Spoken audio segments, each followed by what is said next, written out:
gusto siempre estar aquí y compartir esta hora en la pantalla de IP Noticias, como ya lo venimos haciendo desde hace un tiempito, cada fin de semana. Aquí estaremos, por supuesto, el arte presente, el espectáculo también. Vamos a meternos en varias charlas, algunas que nos van a llevar un poquito de viaje, algunas propuestas online. Traje varias recomendaciones para quedarnos en casa. Esa un poco también es la idea de este IP Cultural, por lo menos mientras tengamos que hacer caso a los cuidados cada vez más estrictos. Atención con esto y para ver si nos quedamos en casa de manera un poquito más entretenida, un poquito más llevadera, ¿no? Pero me quería detener en un acontecimiento que para mí fue uno de los acontecimientos más importantes, creo que va a ser del año, pero sin duda copó la atracción y por supuesto la atención de todos nosotros el pasado fin de semana. Estoy hablando de ese concierto que dio la banda del Indio, el Indio de invitado, los fundamentalistas del aire acondicionado, pero vamos a hacer una mirada transversal y esto fue lo que a mí me llamó la atención. No solo el Indio, ¿no? En esa zona, los fundamentalistas allí también, sino la construcción que se ve detrás. Ese matadero que llama tanto la atención. Y la verdad que cuando vi esta foto dije, este es Salamone. O sea, esa construcción es de Francisco Salamone. Así que justamente de esto vamos a hablar con nuestro primer invitado. Tenemos aquí a nuestro primer invitado, pero el disparador tiene que ver con eso, con quién fue ese arquitecto que hizo esas cosas monumentales en gran parte de la provincia de Buenos Aires. ¿Qué tal? ¿Cómo estás, Martín? Él es fotógrafo, pero además es un gran divulgador de la obra de Francisco Salamone. ¿Cómo estás? Bienvenido. Bueno, gracias. Gracias por venir. ¿Cuándo empezó tu vínculo con ese artista? Que ya nos vamos a meter en su biografía, ¿no? Pero me sorprende esta cosa de que de repente en Twitter, en Instagram, tengas esas cuentas que son Mondo Salamone y donde podemos disfrutar de estas obras, ¿no? Que quedaron ahí, algunas medio en ruinas, como vemos. Esta que tengo entendido queda a mitad de camino entre Epecuén y Carué. Claro, exactamente. Sí, bueno, te contesto cómo empieza entonces y sí, mi vínculo. Claro. Comenzó accidentalmente. Yo una mañana del 2007 estaba en la ciudad de Azul porque mi papá vive ahí cerca. Y lo había acompañado a hacer unos trámites en verano y como yo ya conocía la ciudad y decidí ir a la oficina de turismo a ver si había algo nuevo para recorrer. Me dieron unos folletos y entre todos esos folletos me dieron unos que eran unas fotocopias medio rústicas de un tal Salamone y obras. ¿Qué edad tenías, Martín? Y 24. Ah, bueno, joven, muy joven. Y entonces en ese momento dije, bueno, como tenía que hacer tiempo hasta que mi papá terminara y demás, me fui a caminar y fui hasta el cementerio. Claro. Y quedé completamente impresionado por lo que vi. Y a partir de ese momento, como a mí me gusta mucho la provincia también, fue como Salamone fue una excusa para empezar a recorrer la provincia y sus obras, para empezar a interiorizarme un poco más. Claro, bueno, Francisco Salamone fue un arquitecto, fue ingeniero también, ¿no? Sí.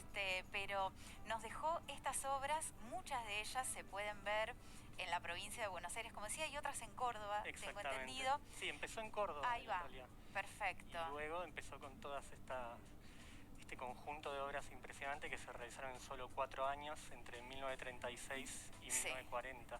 Lo notable es lo distinguibles que son sus trabajos, ¿no? Esto que a mí me pasó de ver una fotografía de una banda, la que sigo, que me gusta, y de repente ver qué hay atrás y decir, ah, pará, este es un Salamone, ¿no? Como quien reconoce a un artista plástico por cómo pinta, y en este caso, bueno, por esta monumentalidad que tienen sus obras. Así es. Sí, bueno, ahí está el cementerio de Azul, ahí lo podemos observar. Y lo que decís vos es algo completamente llamativo y quizás también sea algo destacable que hayan permanecido olvidadas las obras durante décadas, semejantes obras, y que recién sea algo bastante reciente el resurgimiento y el interés.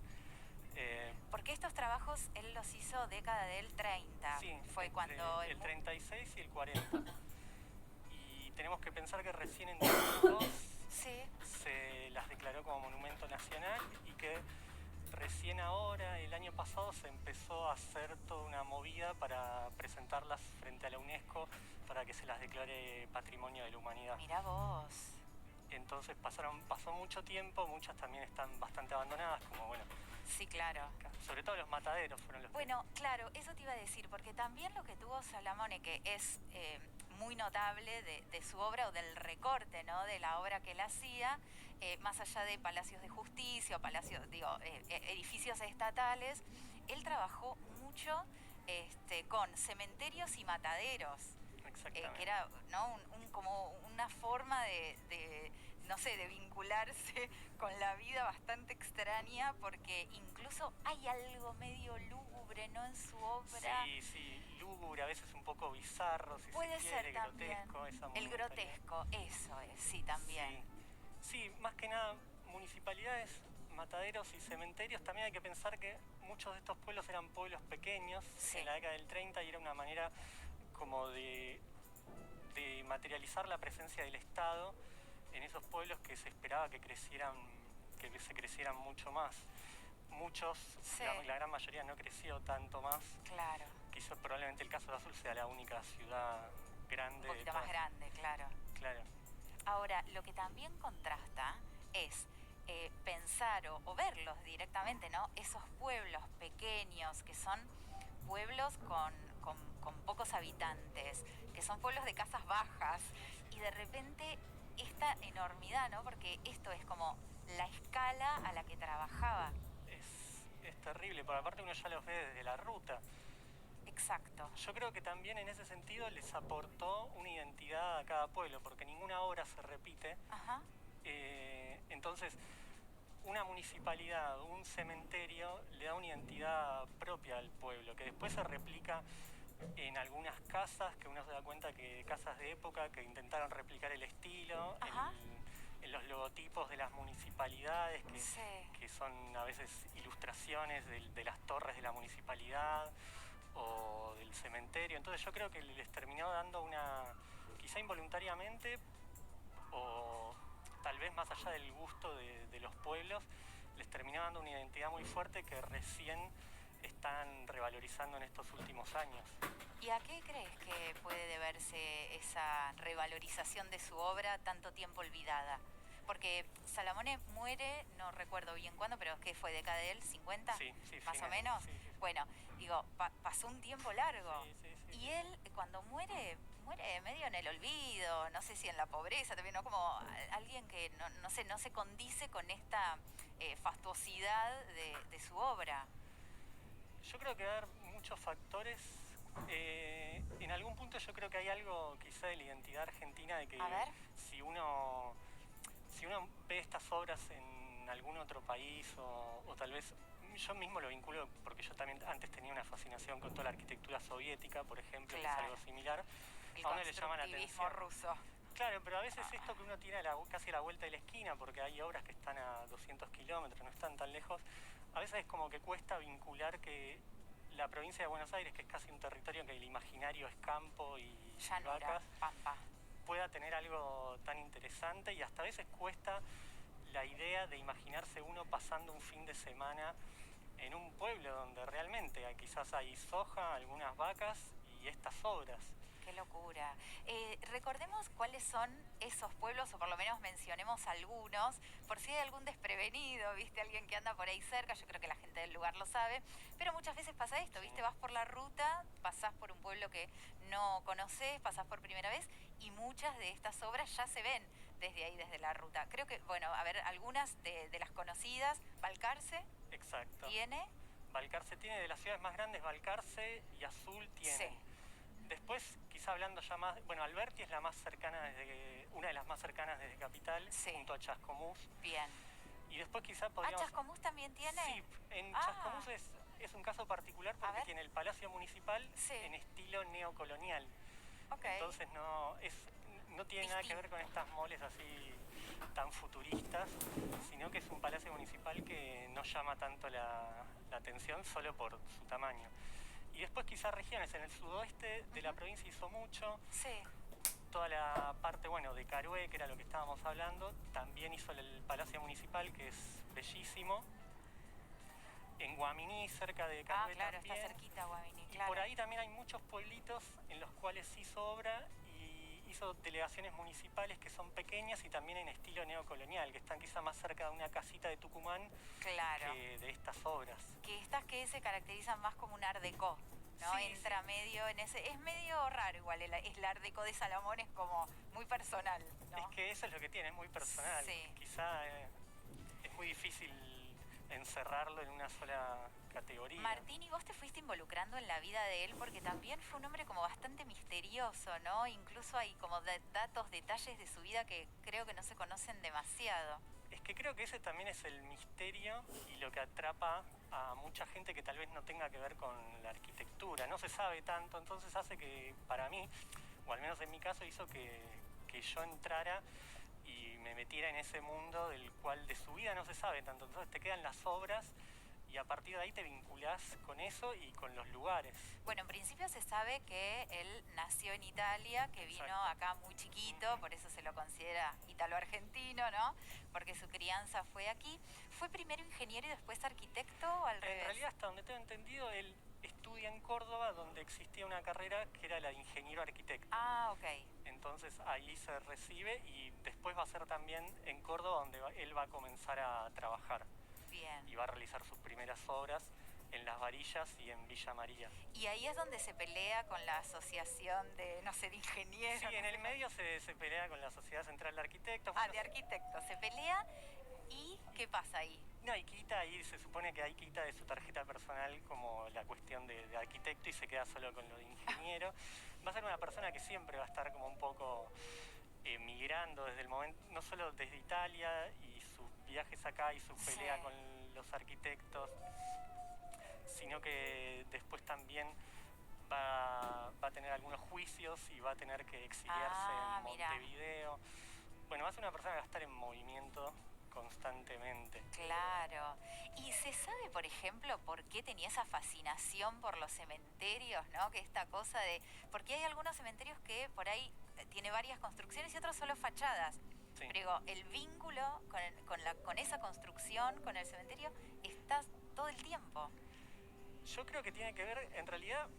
Me lo imagino como una persona muy apasionada por hay un centro de estudios, un centro cultural, no sé, dedicado a la figura de Salamone. Sí, en Balcarce hay un centro cultural que se llama Salamone y que probablemente sea el único o el lugar que mayor difusión se le da a la obra y que es esta misma gente la que comenzó con toda esta movida para presentarlo frente a la UNESCO. Claro, te digo esto porque me parece que también desde ese lugar deben ser probablemente quienes más hayan investigado, buscado datos, no sé, en ese sentido, ¿no? ¿Quién se pudo meter tanto en esta historia? Hay un arquitecto que se llama René Longoni, que con él me mantengo en contacto vía mail hace más de 10 años. Mirá. Que él quizá también me ayudó mucho compartiendo mi información porque él es probablemente la persona que más lo viene investigando hace décadas. Bien. Y que también tiene un gesto muy noble que es compartir todo lo que va investigando con la comunidad. Él me compartió una serie de croquis que realizaba Salamone y que son muy, muy bonitos y que también ayudan a entender que él en realidad ya tenía diseñados, tenía como una especie de catálogo y que él se reunía con los intendentes de cada municipio y les decía, bueno, su municipalidad puede lucir así, asá, ¿qué le podemos agregar? Bien. Entonces, este arquitecto, estamos en contacto constantemente y él me comparte mucha información. También, si puedo mencionarlo, él tiene una cuenta de Facebook que es muy interesante y él ahí va escribiendo, ya que no tiene mucho espacio en la academia ni en otros lugares, él ahí comparte para la comunidad todas sus investigaciones. ¿Y cómo se lo busca en Facebook? ¿Con su nombre? Buscando a Salamone. Buscando a Salamone, qué lindo. Entremondo Salamone, que es el tuyo. Y ¿cómo era? Buscando a Salamone, me encanta. Entonces ahí porque claro, es un rompecabezas que quizás nunca se termine de armar, toda su vida, su trabajo, porque todo su archivo empresarial se perdió. No, y lo otro también que es muy interesante que decías recién, esta cosa de que tenía más ideas incluso de las que pudo plasmar. Seguramente como esta idea del croquis, esta idea de no sé, bocetos. Exactamente. Sí, y es todo un misterio, porque son 4 años de su mayor obra, después hace algún que otro encargo privado, y después fallece, pero pasan casi 20 años. Claro. En el que no se sabe tampoco muchísimo.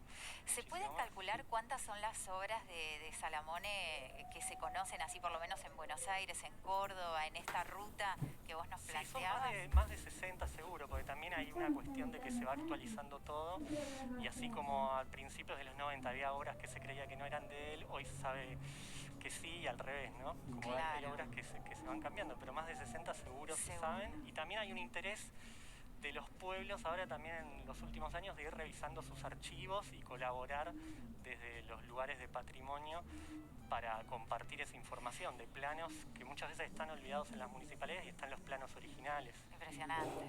Solo hay que ir a buscarlos, ¿no? Que es un laburazo, pero mirá lo que podés encontrar, en un tesoro. Tuve la suerte de ir ahora en enero. Y Alberti, si bien es una ciudad de unos 10.000 habitantes, tienen su oficina de patrimonio y ahí están trabajando un montón en todo ese sentido. Muy genial. Gracias por compartirnos todo este mundo. Gracias por la invitación. La verdad es que, bueno, la invitación está para que sigan tu cuenta, ¿no? De Twitter, de Instagram, se van a encontrar con estas imágenes, algunas que estábamos viendo aquí, y un montón de otras, y también con historias, ¿no? Que acompañan estas fotografías de estos emblemas que son y que llevó adelante esa personalidad tan fascinante que fue Francisco Salamone. Gracias por la visita. Nos vamos a ir, por supuesto, a la pausa y lo vamos a hacer, claro, con los fundamentalistas del aire acondicionado y una de las canciones que presentó el Indio. Con esto hacemos la pausa y ya venimos, y hay más IPQ.